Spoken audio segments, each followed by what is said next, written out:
Zikiwa zimebaki siku 250 kuelekea katika mashindano ya kombe la dunia ambayo yanaenda kufanyika katika nchi tatu, Marekani, Mexico pamoja na Canada. Shirikisho la mpira duniani limeshatangaza mpira ambao unaenda kutumika katika mashindano hayo ya kombe la dunia.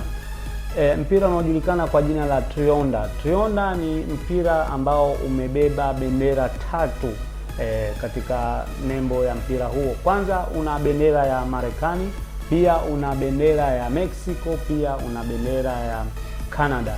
Hizo ni bendera ambazo zikiwakilisha kwamba hawa ndio wenyeji wa mashindano haya ya kombe la dunia ambayo yanaenda kufanyika pale 2026, ikiwa zimebaki siku chache tu kuelekea katika mashindano hayo ya kombe la dunia. Bwana, hii ni HSM Sport na mimi ni HSM.